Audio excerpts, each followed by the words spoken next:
Okay, we're going to start putting these wings together. There's a little connecting piece right here in the mini Talon. This rod is glued in all the way out on the end in this channel from here. I'm going to stop about 1/4 inch back. I guess I could glue it into here, but I'm not going to. And this rod on this end goes in the center of this rod on the airplane, and then slides up in this collar.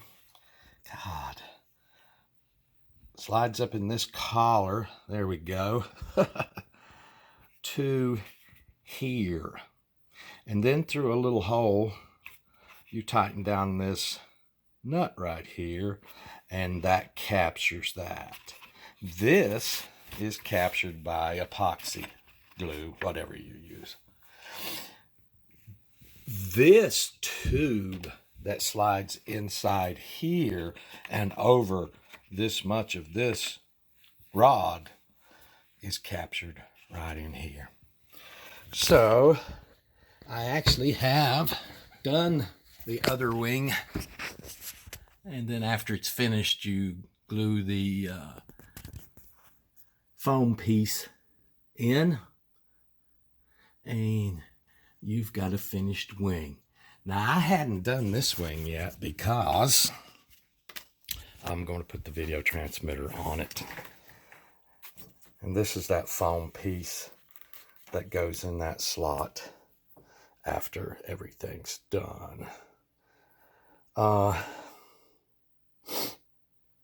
going to glue this rod today in this area, basically so I can slip it up on the fuselage like I've got the other wing.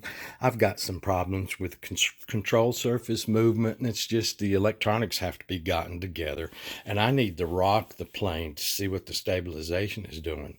Well, with these rods in here, just temporarily, this pops out and the wings just fall off. So I am at the step to do this, but I have a great need to do it so I can start working on the electronics. There you go.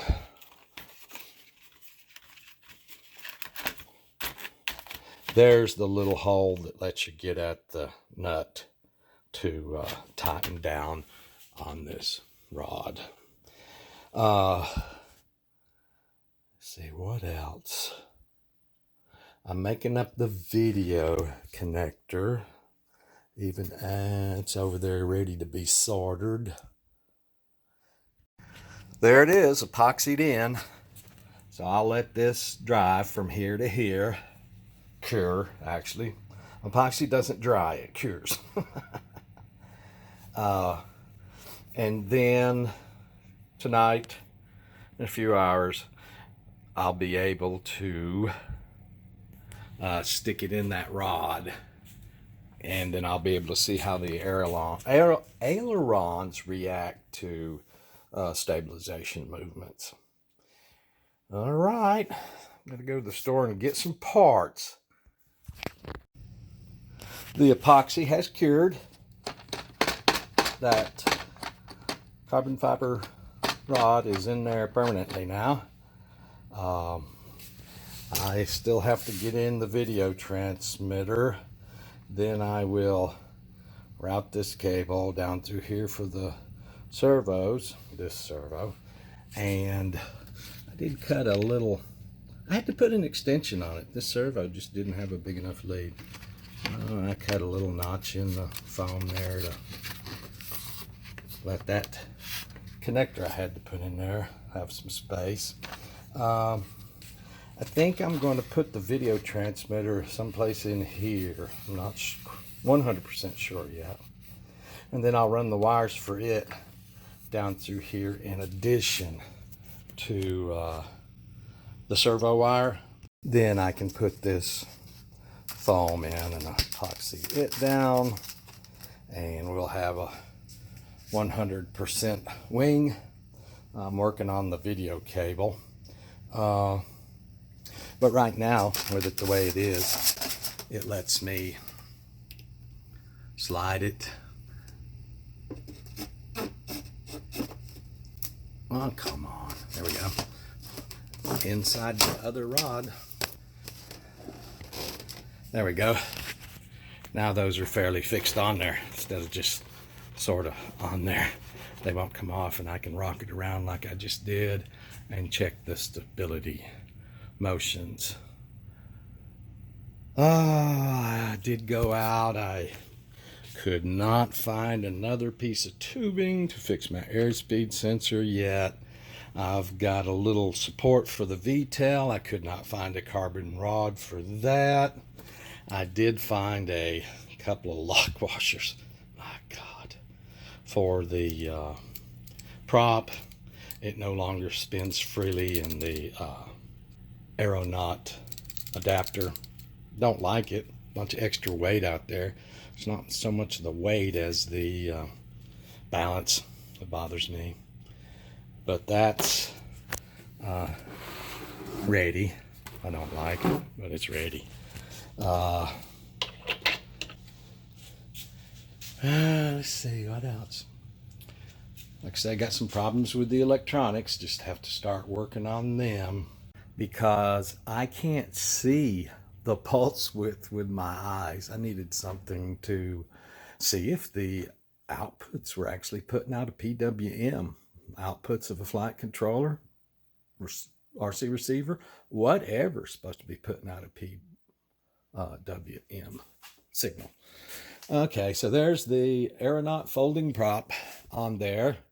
Got a problem.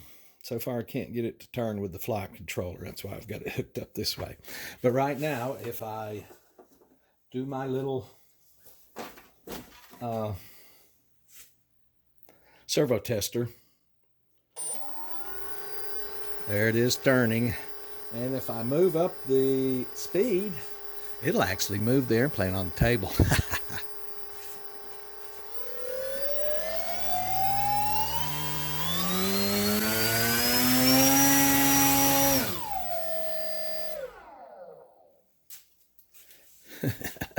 Not exactly the landing gear that's needed, but that is what the prop's supposed to do, move the airplane.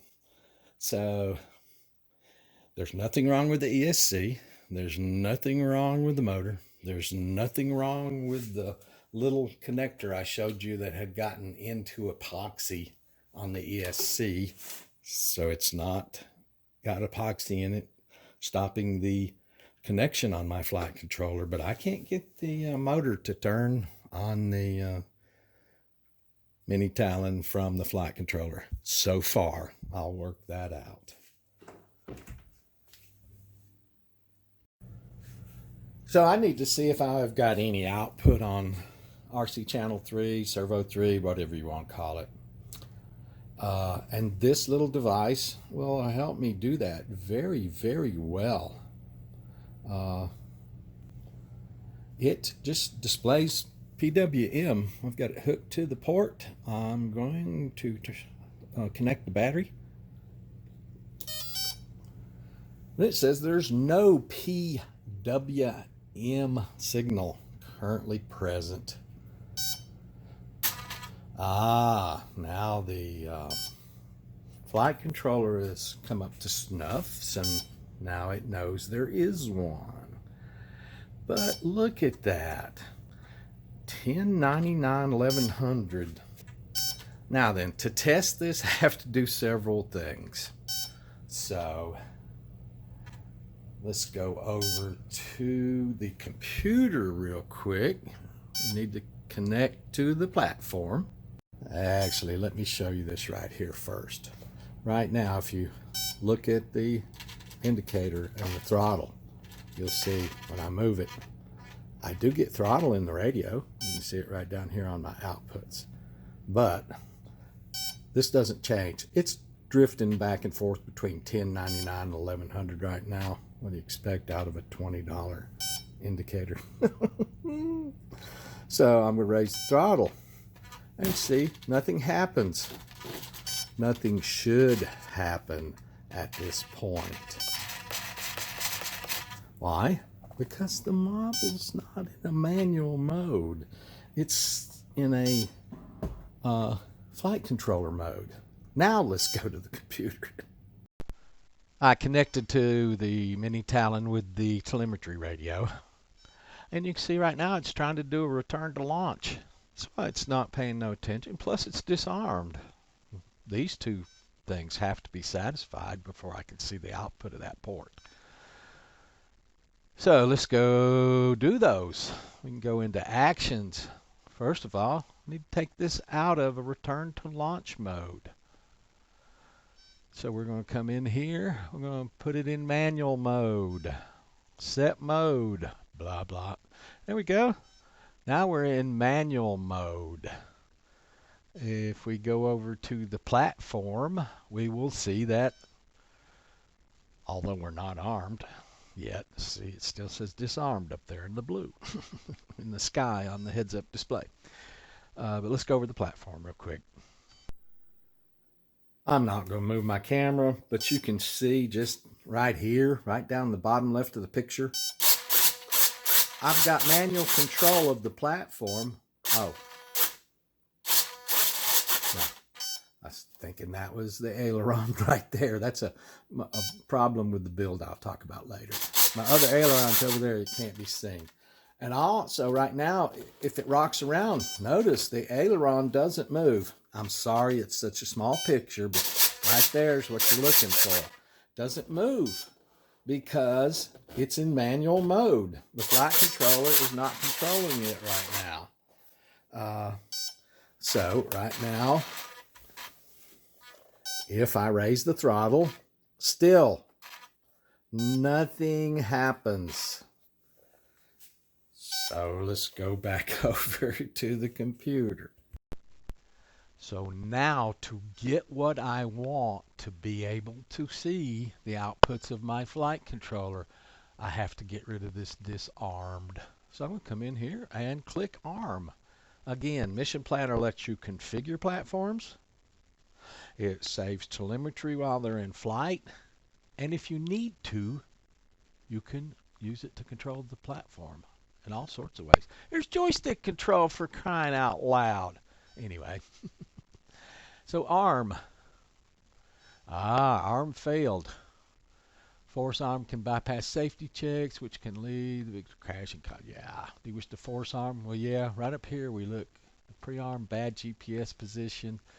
There's bad EKF. There's all sorts of things. But I'm just troubleshooting on the bench. I should have that prop off, but I don't. I'll take it off in a second. So I'm going to click force arm. Now up here you see armed. Let's go back over to the platform. Okay, now we're in manual mode. Flight controller's not got a thing to do with this right now. It's as if it's not in the airplane. We are in armed mode. We are armed. And now when I raise the throttle, look at that. How about that? Let me get this out of the way and just let you look at that. Lower it again. It goes back down to 1100, 1099. I'm going to slowly increase it. 1400, 1500, 17, up to 1899. There it is, just going back and forth.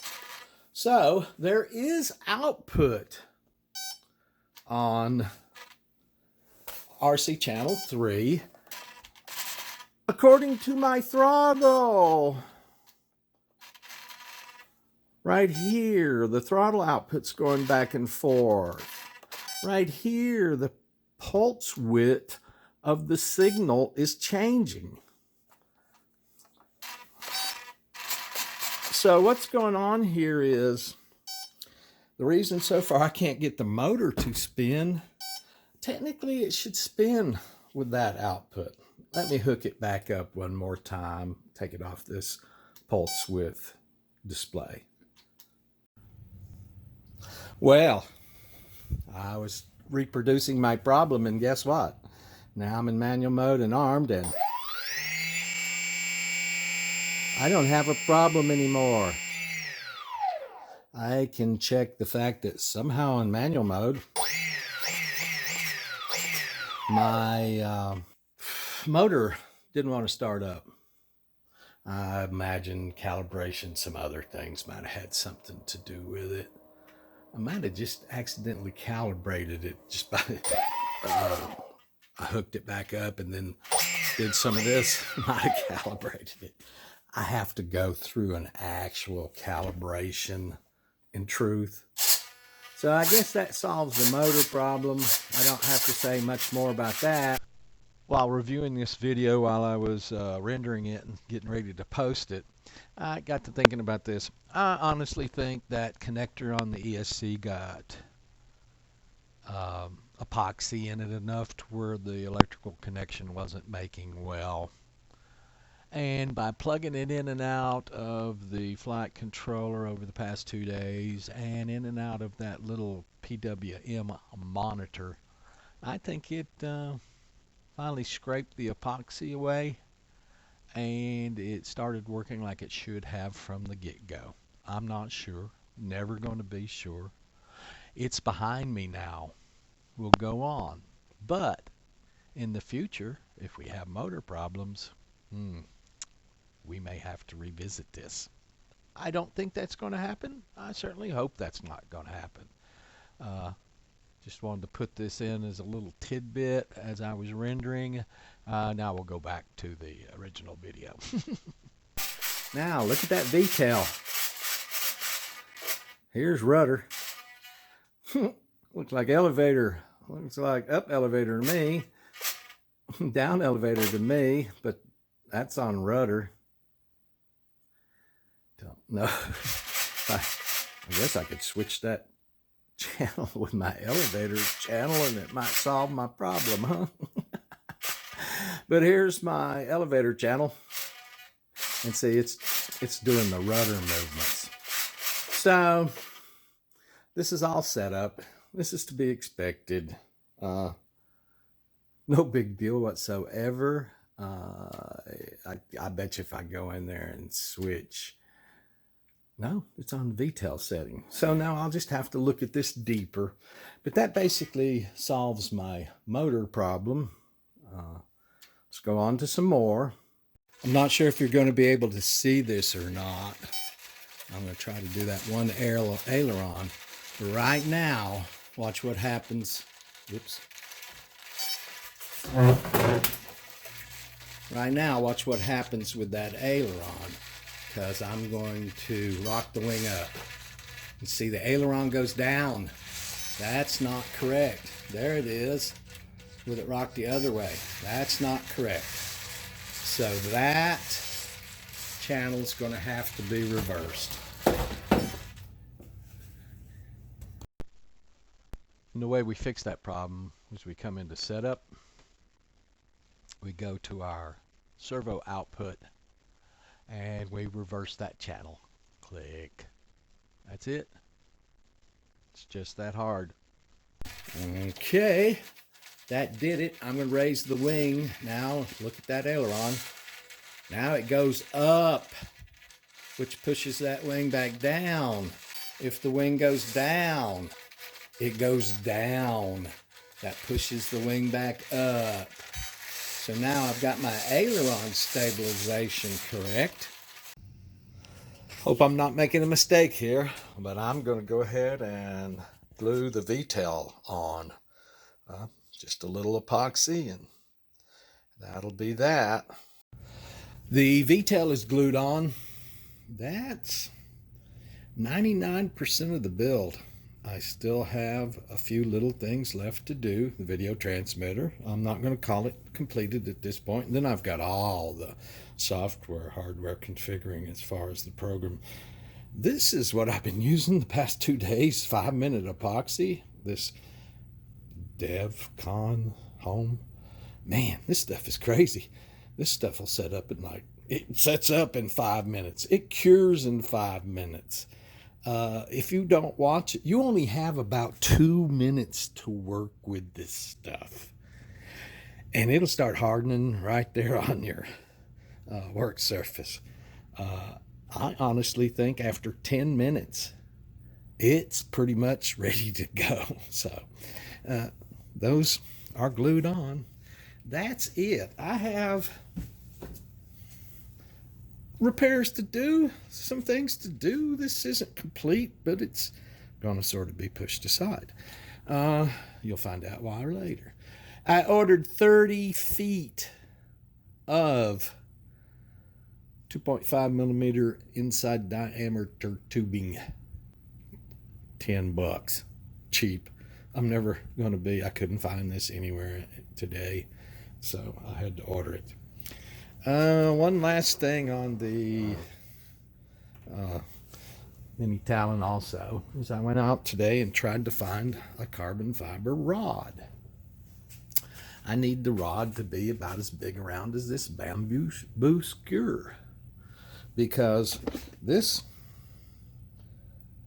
change to the platform is a little brace back here.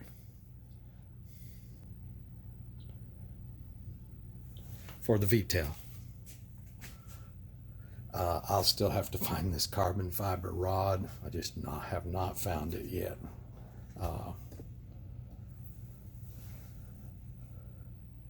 And that would complete it. So video transmitter, carbon fiber rod. I haven't mounted the pan and tilt camera stuff back on the front yet because it just really broke doing this build. There's just one screw to screw that down on the front. And this prop, again, look at this prop. This prop scares the dickens out of me. I mean, it's shaped like a knife. It spins clockwise in this direction. Look at this. Look at the shape. I mean, it's really shaped like a knife. And if you look at it, if I could show it to you, I can't. It's paper thin on the edges. This thing would slice the holy dickens out of you if it ever touched you. It's all over. There's no ifs, ands, or buts about it. Now I'm even more scared of pusher prop type RC airplanes. And I've had that prop for 6 months. I just never paid deep attention to it. But as you can see, let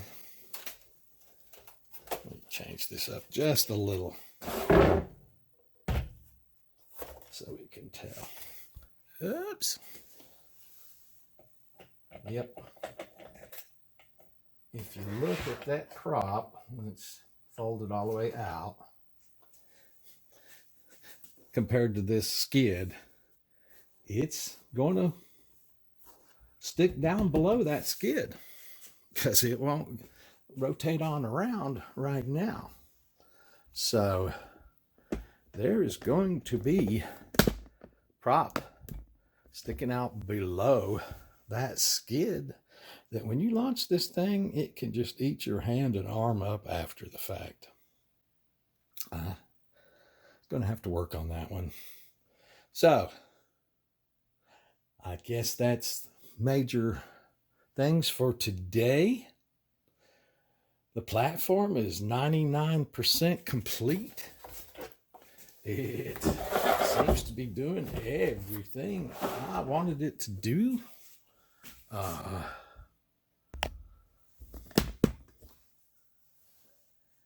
A few more little things to do, but there won't be much. Now I can start on configuring the software and the flight controller electronically. There's just really not much more physical building to it. Well, I like that. I just wanted to add a couple of closing items. There's that video cable, still not soldered together. Been working on that all day, but I never quite accomplished it. I also immediately recognized the other day that I super glued that transmitter in upside down. I mean, the bind buttons right there behind that right antenna. I lift it up a little bit. You can see the bind button right there. I mean, straight up, I should have put that on in this position to start with. But, you know, sometimes you got to take another run at things. And the epoxy on the VTEL now is strong enough where those are not coming off. So other epoxy doesn't take a thing. So that's, oh yeah. Also, there's a big carbon fiber spar goes in the wing in this area. And I had to drill out this little hole. It got filled with epoxy, completely filled with epoxy. I had to drill that hole so that rod will actually go through there. That's all the tidbits for today. Again, thank you so much.